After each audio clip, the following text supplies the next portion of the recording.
This is the Good Neighbor Podcast, the place where local businesses and neighbors come together. Here's your host, Jeremy Wolf. Hello, everyone, and welcome to the Good Neighbor Podcast. I am your host, Jeremy Wolf, and today I am joined by Jason Neufeld. Jason is with Elder Needs Law. Jason, thanks for joining us today. Hey, Jeremy, I appreciate you having me on today. Oh, it's our pleasure, and thanks to our listeners for tuning in. So let's get into this. Why don't you talk a little bit about Elder Need Laws, what you provide, and then we shall go from there. Yeah, so I'm, again, Jason Neufeld. I'm the managing partner of a law firm called Elder Needs Law, and we are elder law attorneys. And sometimes when I say that, people go, that's very nice, but what the heck is an elder law attorney? And it's a very fair question because elder law is an umbrella term for multiple different areas of law. So there are a few areas of law that you and your listeners are undoubtedly going to be familiar with, like estate planning, right? Who can help you make decisions if you can't make decisions for yourself? Who gets your stuff after you pass away, hopefully in an efficient way where you get to avoid going to court, or your loved ones get to avoid going to court. There is probate administration for those who did not plan properly and have to go through that court process. We help out with that. What we do in addition to those areas of law that are a little bit more niche, nuanced, kind of not as well known are Medicaid and special needs planning. And that is where I am typically working with the elderly, but not always. They can be younger people who are just disabled. And we are able to legally and ethically protect their assets to get the government to come in and pay for home health care, assisted living facility care, nursing home care, expensive medications, things that Medicare doesn't always provide. And we can do so without them having to go broke, without them having to wait 5 years, without having to sell their house. So it's really, if I could sum it up in a nutshell, it's asset protection for the middle class, right? If you're wealthy, you can privately pay for all this stuff. If you're indigent, you are likely already eligible. It's everyone in the middle who is kind of getting the short end of it. So that's what I do in a nutshell. Very cool. So at what stage, I know most people out there, well, not most people, but people that are starting off in their career, they might not have so many assets. Yeah. When should somebody start thinking about putting an estate together? Is there a certain level of net worth that one should consider before doing that? Or can you do it early on and structure it in such a way that as your estate grows, it kind of... For sure. On the estate planning side of what we do, I always say typically for my, the firm is called Elder Needs Law, but we work with people of all ages. Last week I met with a nice young couple who are, they're at the beginning age of their earning careers, and they just had a daughter. And they were concerned about, because when you're younger, you don't need such a complex estate plan, but you still need to know, okay, well, if one of them becomes incapacitated, the decisions need to be made, medical decisions, financial decisions, potentially, if they're incapacitated. So you don't get to do these things automatically just because you happen to be married to someone, right? And also, if they both became incapacitated, who would have the right to take their young newborn daughter to the doctor and help the daughter make medical decisions? God forbid if both of them were to pass away, who would the guardian of their child be, right? So we're not maybe not as concerned with, them having, hundreds of thousands or, dollars, but just who can practically make decisions if bad things happen. So that's kind of one end. And then certainly as people accumulate assets, and if they have, I always say, if you have a child, you need an estate plan. If you own a home, you really should have an estate plan, because again, where this significant asset goes after you pass away, or who can help manage the significant asset if you become incapacitated, are very important decisions to hopefully have made beforehand. Because what happens, by the way, not everyone does this planning. And what happens is if you become incapacitated and you don't have this plan in place beforehand, then there's something called a guardianship. That's where someone has to say, this person has become incapacitated. They don't have any planning documents in place. And so we need you, judge, to decide who can make these decisions. That's a more expensive, more time-consuming process than if they just kind of plan things out a little bit beforehand. I was actually recently reminded, I forgot by who, but I had done, after my children were born, I had met with an estate attorney, did the whole planning and the will, but I hadn't even considered it in 10 years, 12 years. Sure. I thought about it and I couldn't find the records of everything. I kind of panicked, and I remembered who did it for me, and I reached out to his office, and thankfully they sent me everything over. So good. I feel peace of mind. I have some peace of mind now, and a little bit at ease. So. That's right. Yeah. Unfortunately, most of those documents, not all of them, but most of them, copies are just as good as originals. So we tell our clients the same thing. So listen, keep this. We're going to give you the originals. You're going to keep it in a safe place.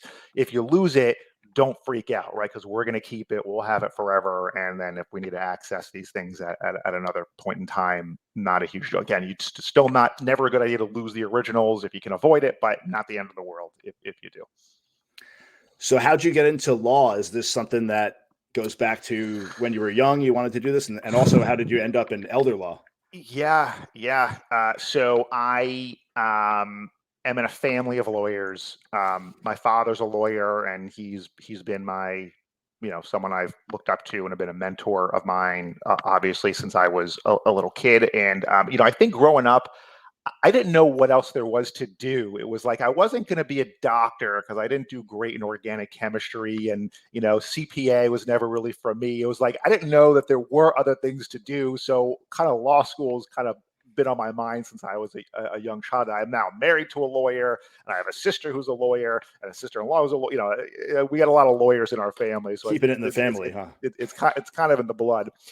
I actually started out as a personal injury lawyer, and I actually am still affiliated with a personal injury law firm because that's what my father did. And I found myself, I felt that I was a good personal injury lawyer, but I didn't love it. And I'm not, there are people who are built to be litigators, and fighting all day was very stressful for me, and I was bringing it home, and I was impacting my sleep. And basically I said one day, I can't spend my life doing this, but I didn't know what else to do. And it was through a personal injury case that I got interested in elder law, because we represented a lot of elderly individuals, and those were the clients who I seemed to get those files. And I knew as a personal injury lawyer that if I represented someone who was on Medicaid and we got them a nice settlement, I would refer them out to an attorney to, if we get them a nice settlement, you'll kick them off their benefits. So we would send them to an attorney who would do whatever they needed to do to allow them to receive that settlement, keep the Medicaid, but still enjoy the fruits, enjoy that money. I didn't know until I had one particular case came across my desk that it could work in reverse, meaning you can help someone who isn't eligible for Medicaid, and you can protect their assets and get them eligibility to pay for, again, all these long-term care expenses. And I represented a guy who, was not on Medicaid, and he was seriously injured and was going to be in a facility for the rest of his life. And we were getting him this nice big settlement. It was probably like $500,000. And, he was very thankful for the work that we did, but was basically saying, all this money is going to really go to this facility because I'll be here forever. And when I spoke to the attorney I'd normally sent this stuff to, he kind of laughed and he said, "Jason, the stuff you normally send me where people already have Medicaid and they need to protect it, that's like 2% of what I do. This is a lot of what I do. I got people who didn't have long-term care needs. Now they suddenly do, whether it's, again, sometimes it's because they're just getting older, but sometimes it's a sudden event like a stroke or a car accident.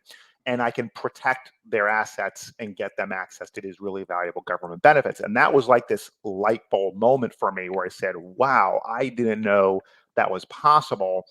Please let me follow along. And that's the start of my elder law journey. And then finally I said, this is what I'm meant to do. I really enjoy it.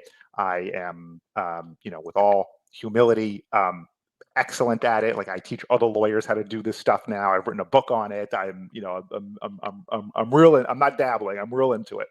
And now we're able to help a lot of people protect their stuff and get long-term care benefits before they normally would. How long ago was it that light bulb went off and you made the transition It was into where you are about now? 2000, and I remember it was 2014 when this case came across my desk. And I remember that because when I was first engaging with this other attorney who was like, a veteran at it and doing it for, 25, 30 years, I said, what do I do to get into this? And he says, well, there's actually this great conference coming up. And it was February of 2015.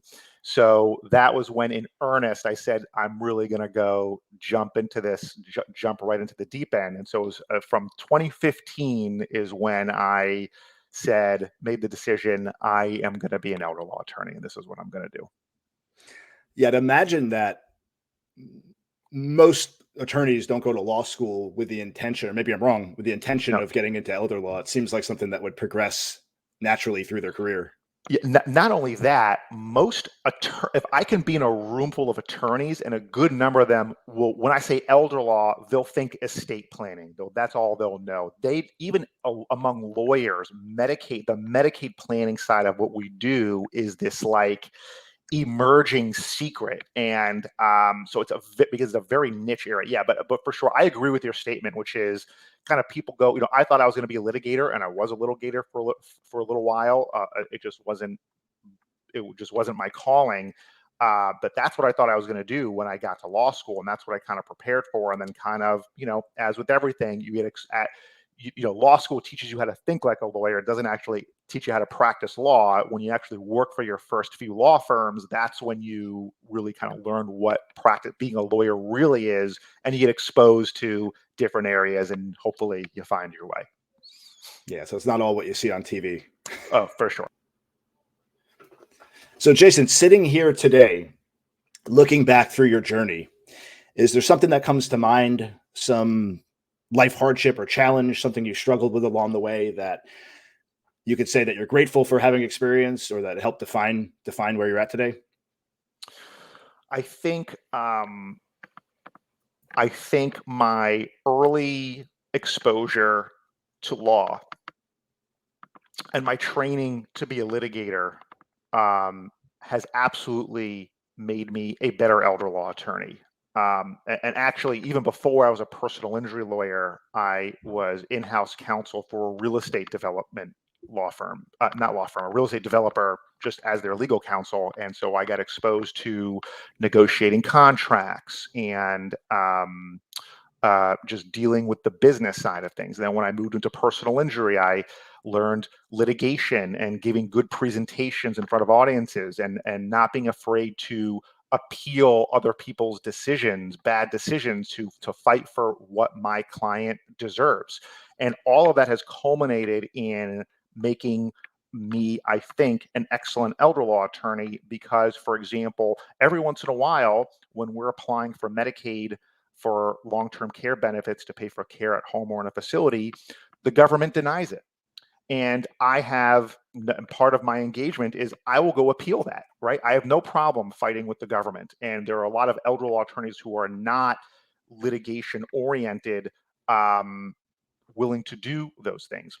Sometimes when my client gets approved for, the Medicaid might approve 20 hours of home health care per week, when my client really needs 70 or 80 hours per week, I will go appeal that and go fight and bring in medical evidence the way I normally would for a personal injury case, and say, here's why you can't deny my client access to all these benefits that they truly need.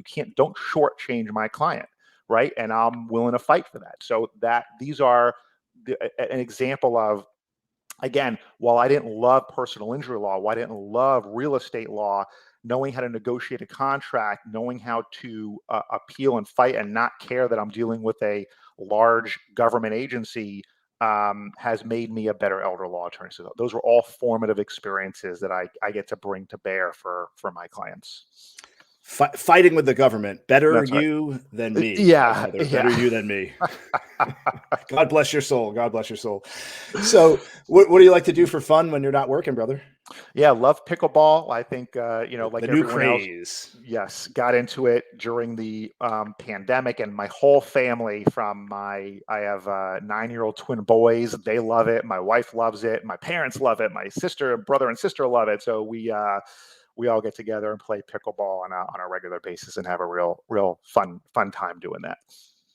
I have never played pickleball. Not yet. Yeah, I hadn't even heard of it until we all were all on lockdown. I go, "What is this sport? I'd never even heard of it before." And then, I started seeing that everyone was getting into it, and someone said, "Hey, let's just go try it out."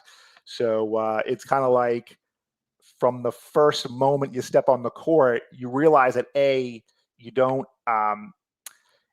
you don't have to be, it doesn't take a while to be able to play, or it doesn't take a long time to learn the sport and be able to play it. And then it's really good fun. And so there's a low barrier to entry. So it's good for an awkward, lanky, uncoordinated guy like myself. It looks like a mixture between tennis and ping pong. Yeah. A good description. Yeah, I think that's pretty good. Yeah, and people who are, I was never a tennis player, but the people who were tennis players or who are tennis players have, I think, a natural advantage, and they pick it up even quicker and will accelerate their pickleball progress in a shorter time frame.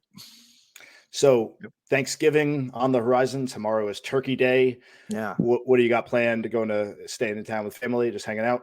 Yeah, bar none, I love Thanksgiving. Thanksgiving is Yeah, it's my one of my favorite of favorites. all the One of the best. holidays.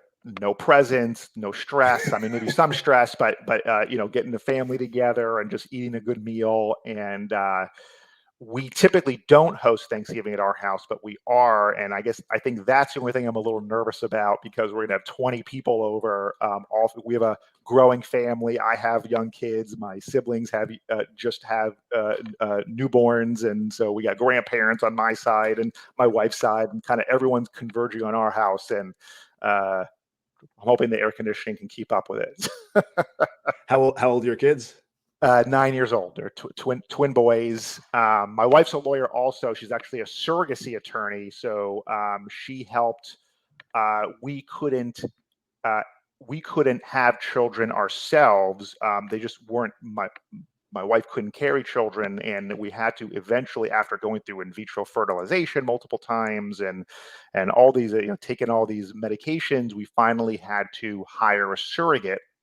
And my wife's background is a contractual, like a deal making attorney, writing a lot of contracts, and that's what surrogacy is. And as another example of your experiences determining what you're going to do for your life, my wife, basically, after we went through the process and hired our own attorney, we hired our own attorney, and we have to hire an attorney for the surrogate to carry our children. My wife actually also decided that this is what she wants to do for the rest of her life, and so she is now a surrogacy attorney, helping other couples who can't get pregnant themselves go through that legal process. So super interesting. And fortunately now, of course, it was very stressful at the time, but now we have very healthy and happy and wonderful and funny twin boys who are the light of our lives. And we're very grateful to having that bit of science and technology available to us. Amazing stuff, man. Amazing stuff. So how can our listeners learn more? Please share with us maybe your website, your contact information. I know you mentioned you wrote a book. Maybe let us know what the title of the book is, so if anybody's interested, they can check it out. Yep. The book's available on Amazon. It's a long title because I was trying to get a lot of information. But if you look for, Medicaid planning, Jason Neufeld, it'll pop up. But the name of the book is actually How to Get Medicaid to Pay for Some or All of Your Long-Term Care Expenses without having to wait 5 years, without having to sell your house, and without having to go broke first. I'm very thankful that it's done very well. We're now in our 5th edition of the book. And I'm very much committed to free education. So on my website, which is elderneedslaw.com, I have free webinars that I give all the time. I have a very active YouTube channel, which is just youtube.com/@elderneedslaw. If you go to YouTube and search Elder Needs Law, where I regularly put out very practical, they're not salesy videos. It's answering people's very specific questions. And I'm grateful for the following on YouTube, because I give out all the information, and then I say, listen, if you're interested in talking more about it, yes, I hope you'll give me a call. But if the information just benefits you, and even if you take it to another attorney, as long as my goal is to make everyone in Florida a more educated legal consumer, and if that means they come to me to get the job done, that's great. If they go somewhere else or they want to, try to do it themselves, I'm fine with that too. I just want people to kind of know Medicaid is confusing, estate planning is confusing, and I'm trying to get good information out to people, which is why I also want to thank you, Jeremy, for inviting me to help me kind of spread the word to your listeners, because helps me get the word out, and that's very important to me. Yeah, that's what it's all about. And we will, of course, link in the description below to all of your contact information. Jason, thanks for coming on the show, brother. It was a pleasure having you on and learning about what you do. Jeremy, my great pleasure to be here. Thank you so much. It's our pleasure. And to our listeners, thanks for tuning in, and we will catch you on the next episode of the Good Neighbor Podcast. Everyone have a great day. Thanks for listening to the Good Neighbor Podcast, Cooper City. To nominate your favorite local business to be featured on the show, go to gnpcoopercity.com. That's gnpcoopercity.com, or call 954-231-3170.